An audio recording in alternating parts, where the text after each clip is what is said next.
ഞാൻ ചോദിക്കട്ടെ, ഈ റബ്ബർ വെട്ടുകാരെ നിനക്ക് എവിടെ നിന്ന് കിട്ടിയടാ ഇതുപോലെ ഒരു പെണ്ണിനാ? റബ്ബർ വെട്ടിയിട്ട് പാലെടുക്കാൻ പോയപ്പോ ചിരട്ടയിലിരുന്നു. മാമന്റെ കാര്യം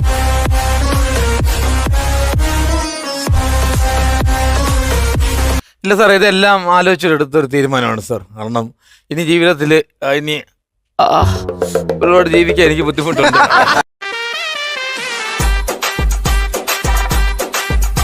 എന്റെ പെണ്ണിന് ഒരുപാട് യാത്രയുണ്ട, അവക്ക് എവിടെയെങ്കിലും ഇരുന്ന് ഒന്ന് കറങ്ങണം.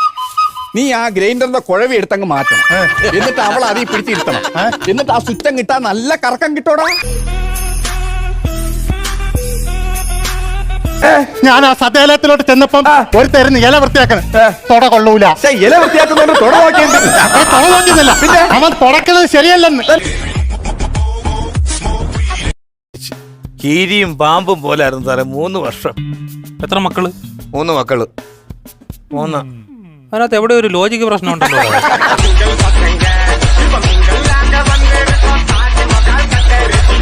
മൂലത്തിലൊരു പന്നി വന്ന് കുത്തി.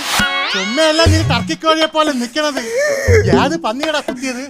കുത്തു മാത്രമേ പന്നിയാന്നുള്ളൂ, ആധാർ കാർഡ് തന്നില്ല പന്നി ഏത് പന്നി എന്ന് പറയാൻ വേണ്ടി.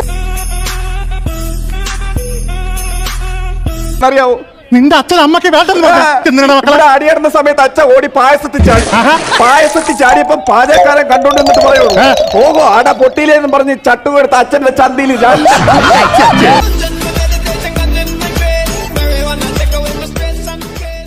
കൊള്ളാം, 24 മണിക്കൂറും വായും തുറന്ന് കിടന്നുറങ്ങാൻ മാത്രം. ഉറങ്ങുമ്പോഴെങ്കിലും ആ വീട്ടിലെനിക്ക് വാ തുറക്കണ്ടേ സാറേ? എന്റെ കല്യാണത്തിന് അങ്ങനെ ആളും പേരൊന്നും ഇല്ലായിരുന്നടാ. 4-5 പേര് മരച്ചീനി വെള്ളയിൽ പമ്മി വടിയായിട്ട് ഇങ്ങനെ ഇരുന്നു. ഞാൻ ചെന്ന് ചാടിക്കൊടുത്ത് അപ്പഴേ പിടിച്ച് കെട്ടി. അമ്മായിയമ്മ നിലവിളക്കം കൊണ്ട് വന്ന് സ്വീകരിച്ചില്ലേ? ഇല്ല, മണ്ണെണ്ണ ചിമ്മിനിയായിട്ട് ഇറങ്ങി വന്നിട്ട് ഒരൊറ്റ ചോദ്യം, ആളുടെ മരച്ചീനി വെള്ളയില് എന്ന് മാത്രം. ഇല്ലടാ, ടയറ് കത്തിച്ച് പിടിച്ച് 3-4 പേര് കൂടിയതല്ലേ.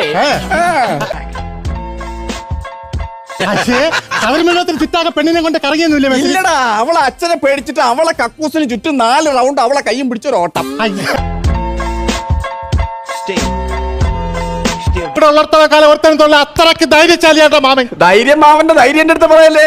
പാതിരാത്രി മൂത്രം ഒഴിക്കാൻ വേണ്ടിട്ട് ഇറങ്ങിയ സമയത്ത് സ്വന്തം മൂത്രം ഒഴുകി വരുന്ന കണ്ടിട്ട് പെരുമ്പാമ്പ എന്ന് പറഞ്ഞ് വയനാട്ടിൽ 6 മാസം പോയി ഏർമാടത്തിൽ താമസിച്ച മാമനാണ് മാമൻ. പന്നി എവിടെന്നടാ ഇറങ്ങി വന്ന് കുത്തിയത്? താണ്ടെ എന്റെ ഉച്ചയിൽ ഇറങ്ങി വന്ന് ചന്തി കുത്തിട്ട് അങ്ങ് പോയി. എവിടെന്ന് വന്നെന്നറിയായിരുന്നെങ്കിൽ അതിനെ ലക്ഷ്യബോധം ഇല്ലാത്ത ഒരുത്തനായിപ്പോയി ഞാൻ.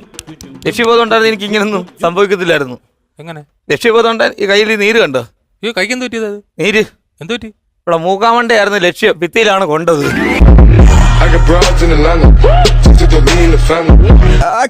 കിണിച്ചോ സൗണ്ട്. അത് കേട്ടോണ്ട് ഞാൻ ഇങ്ങനെ നിന്ന സമയത്ത് ഓടിക്കോണ്ട് വന്നൊരു പന്നി ഒരു കുത്തും ഒരു കടി. പവിൾക്കൻ ചവച്ചെടുത്തോണ്ട് പോണക്കല്ലേ പന്നി എന്റെ ചന്തി കൊണ്ടുപോയത്. 4 മക്കള് വേണം തന്നല്ലേ ആ ഉളിഞ്ഞിട മക്കള്. ശരി, കുനിഞ്ഞെടുക്കാൻ വയ്യ, വയറ് പിടിക്കും. 4 മക്കള് കുനിഞ്ഞൊരു ഉളിയെടുക്കാൻ വയ്യ. ഓപ്പറേഷൻ തിയേറ്ററിൽ കൊണ്ടുവരുന്ന കിടത്തിയ സമയത്ത് കുറെ പെമ്പിള്ളേര് എന്റെ മൂടും നോക്കിക്കൊണ്ട് ഇങ്ങനെ ഇരുന്ന് എന്തൊക്കെയോ എഴുതുന്നു. എടാ, ഈ പന്നി എന്തെങ്കിലും എടുത്ത് നിന്റെ ചന്തിയിൽ ഒട്ടിച്ചാടാ. മെയിൻ പ്രശ്നം എന്ന് പറഞ്ഞു കഴിഞ്ഞാ ഇവള് ആഹാരം വെക്കുന്നതൊന്നും അമ്മയ്ക്ക് ഇഷ്ടപ്പെടത്തില്ല. അമ്മ വെക്കുന്ന ആഹാരമൊന്നും ഇവക്കും ഇഷ്ടപ്പെടത്തില്ല. പിന്നെ നിങ്ങളുടെ വീട്ടിലെ കാര്യങ്ങളൊക്കെ എങ്ങനെ? ഞാൻ വെക്കുന്നത് 2 പേർക്കും ഇഷ്ടമാണ്. ആനയെ പേടിക്കേണ്ട കാര്യമില്ല. എടാ, ഇവിടത്തെ ആനയെ ഒരുപാട് സഹായിച്ചിട്ടുണ്ടോ ഞാൻ. എന്തെന്ന് പിണ്ടിടാനാ?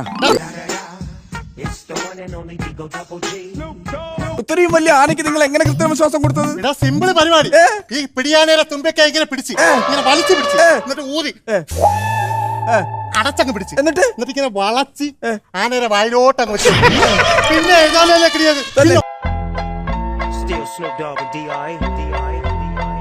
ഒരു ദിവസം ഞാൻ ഒരു ചോദ്യം ചോദിച്ചു. ഒരു കുളത്തില് ഞാന് നിങ്ങളുടെ അമ്മയെ വീണ്, ചേട്ടാ ആരാദ്യം രക്ഷിക്കും ചോദിച്ചു.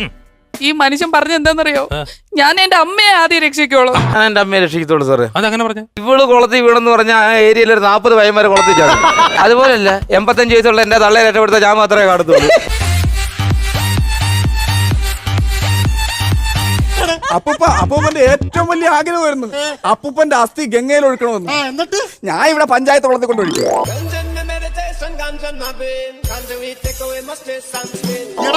പെണ്ണുങ്ങൾ കുളിക്കുന്ന പഞ്ചായത്ത് കുളത്തിലൂടെ കൊണ്ടൊഴിക്കത്. ഓ ഇവിടെ ഗംഗയെ കൊണ്ട് ഒഴുക്കണമെന്നാണ് അയാൾ ആഗ്രഹം. എന്റെ മേശിരി ഏത് ഗംഗയില് യമുനയിലെ ഒഴിക്കാലും ഇത് കറങ്ങി തിരിഞ്ഞ് അവസാനം ഒഴുകി ഈ പഞ്ചായത്ത് കുളത്തിൽ പെണ്ണുങ്ങളെ കുളിക്കുന്ന കടവിലെത്തും. അതൊക്കെ ശരി. പാതിരാത്രി കൺട്രാക്റ്റിന് ഉമ്മ കൊടുക്കണ ഒരു തൊഴിലാളിയെ എന്റെ ജീവിതത്തിൽ ഞാൻ ആദ്യമായിട്ടാണ് കാണുന്നത്. അതെ, ഞാൻ എന്റെ കൺട്രാക്ടിന്റെ അച്ഛന്റെ സ്ഥാനത്താണ് കാണുന്നത്. ഇവളോടൊത്ത് ജീവിക്കാൻ താല്പര്യം. സാറേ, ഈ താല്പര്യത്തിന് എത്ര രൂപ വേണം സാറേ? താല്പര്യം ഉണ്ടെങ്കിൽ പാവണമെന്നൊന്നുമില്ല, എവിടെ വേണമെങ്കിലും